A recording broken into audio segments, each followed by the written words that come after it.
Hello दोस्तों, स्वागत है आप सभी का आपके अपने चैनल राम सर ऑफिशियल पर। आज हम बात करने वाले हैं भारत के दो महान शक्तियों के बीच संघर्ष की कहानी पर, जो कि हमारे देश के दो प्रमुख हीरो ही नहीं बल्कि संवैधानिक व्यवस्था के आधार स्तंभ भी हैं। जिसमें से हम बात करेंगे आज न्यायपालिका, जुडिशरी एंड संसद पार्लियामेंट के बीच संघर्ष की कहानी पर। तो बात आती है अनुच्छेद 13 की व अनुच्छेद 368 की, जहां एक तरफ अनुच्छेद 13 सुप्रीम कोर्ट को या उच्चतम न्यायालय को यह अधिकार देता है कि वह मौलिक अधिकारों की रक्षा करे, तो दूसरी तरफ अनुच्छेद 368 संसद को यह शक्ति प्रदान करता है कि वह संविधान में संशोधन कर सकता है। अब यहाँ पर कई सारे प्रश्न बनते हैं, जैसे कि क्या संविधान संसद के द्वारा संशोधित किया जा सकता है? क्या प्रस्तावना में संशोधन हो सकता है? क्या मौलिक अधिकारों में भी संशोधन किया जा सकता है? और क्या आर्टिकल 368 के तहत संसद के पास संविधान में संशोधन करने की असीमित शक्ति है? ध्यान दीजिएगा, अनलिमिटेड पावर है। इन सब प्रश्नों को लेकर दोनों के मध्य संघर्ष जैसी स्थिति उत्पन्न होती है और प्रश्न उठता है कि दोनों में से कौन शक्तिशाली है, कौन सुप्रीम पावर रखता है, सुप्रीम कोर्ट या संसद। तो इन सभी मुद्दों को जानने के लिए हम आपको ले चलते हैं 1951 के शंकरी प्रसाद की याचिका पर, जिसमें फर्स्ट कॉन्स्टिट्यूशन अमेंडमेंट को चैलेंज किया गया। इसमें सुप्रीम कोर्ट ने संसद को अत्यंतिक संप्रभु शक्तियों से जोड़ते हुए कहा कि संसद के पास संविधान के किसी भी भाग में संशोधन करने की असीमित शक्ति है। बात आती है सज्जन सिंह बनाम राजस्थान वाद की, जो कि 17th कॉन्स्टिट्यूशन अमेंडमेंट से जुड़ा था, जिसमें से प्रश्न उठा कि क्या संसद संविधान के किस किस क्षेत्र में संशोधन कर सकती है। तो यहाँ पर स्पष्ट किया गया कि संसद संविधान के किसी भी हिस्से में संशोधन कर सकती है। आपने यहाँ पर देखा कि 1951 व 1964 में स्पष्ट किया गया और संसद को सुप्रीम पावर बताया गया। परंतु बात यहीं पर खत्म नहीं होती है, कहानी कुछ मोड़ लेने वाली है।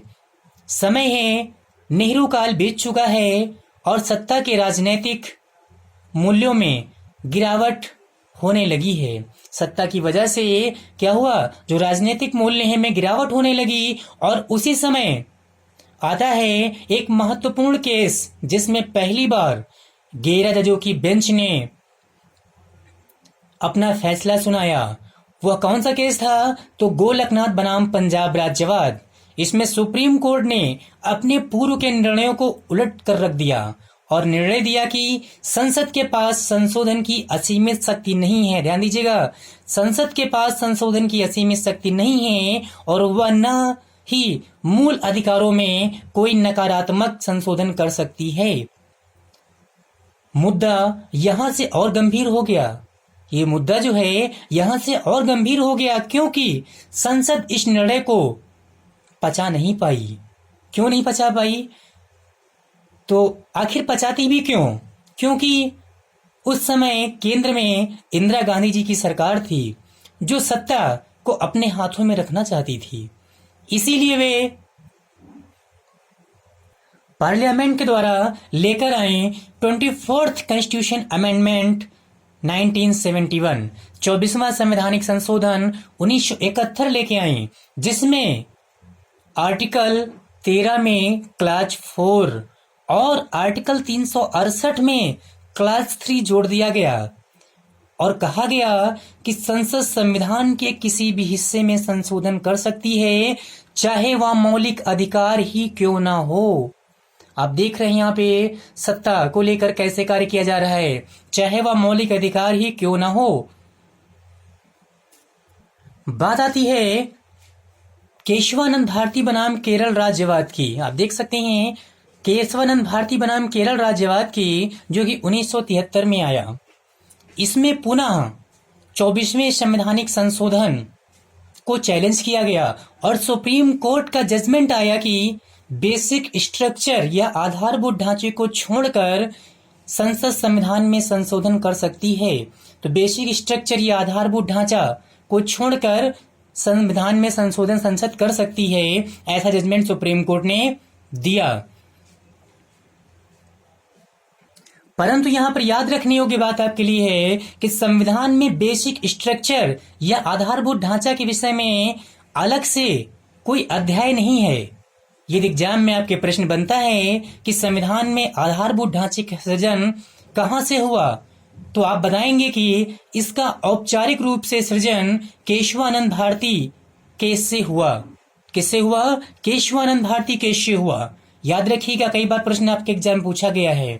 कहानी अभी यहीं पर खत्म नहीं होती है मेरे दोस्त। बात आती है इंदिरा गांधी बनाम राज नारायण केस की। किसकी आती है? तो इंदिरा गांधी बनाम राज नारायण केस की, जिसका संबंध इंदिरा जी के चुनाव से संबंधित है। क्योंकि आप जानते हैं इंदिरा जी रायबरेली से जब चुनाव लड़ी तो उन पर सज्जन सिंह ने क्या किया? राज नारायण जी ने केस कर दिया।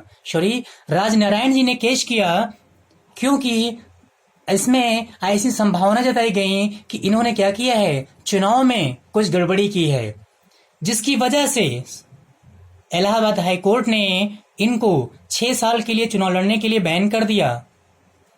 तो पावर का प्रयोग करते हुए इंदिरा जी ने क्या किया? तत्काल इमरजेंसी घोषित कर दी। तुरंत ही इमरजेंसी घोषित की और 42nd कॉन्स्टिट्यूशन अमेंडमेंट 1976 लेके आई तथा अनुच्छेद 368 में क्लास 4 व क्लास 5 जोड़ दिया गया और स्पष्ट कर दिया गया कि संसद संविधान के किसी भी भाग में संशोधन कर सकती है। फिर से वही बात आई कि संसद संविधान के किसी भी भाग में संशोधन कर सकती है। और अमेंडमेंट से संबंधित मैंने बहुत ही विस्तार से क्लास बना रखी है पिछले, तो आप प्लेलिस्ट में जाइए, वहां से अमेंडमेंट की क्लास जरूर देखिएगा ताकि आपको ये सारे पॉइंट और अच्छे से क्लियर हो जाएंगे। परंतु बात आती है 1980 के मिनर्वा मिल्स की याचिका की। तो 1980 में क्या आया? मिनर्वा मिल्स की याचिका आई। इसमें सुप्रीम कोर्ट ने 42nd कॉन्स्टिट्यूशन अमेंडमेंट के प्रावधानों को असंवैधानिक घोषित कर दिया और जो अनुच्छेद 368 में क्लास 4 व क्लास 5 जोड़े गए थे उनको समाप्त कर दिया गया, उनको असंवैधानिक करार दे दिया गया। अर्थात कह सकते हैं कि आज की तारीख में भी केशवानंद भारती की याचिका से उत्पन्न मूल ढांचे की संकल्पना ही हमारे देश में लागू है। तो केशवानंद भारती की जो संकल्पना आई थी आधारभूत ढांचे की, वह ही मान्य है आज भी हमारे देश में। ध्यान दीजिएगा। तो मैं उम्मीद करता हूं कि ये सेशन आपको पसंद आया होगा।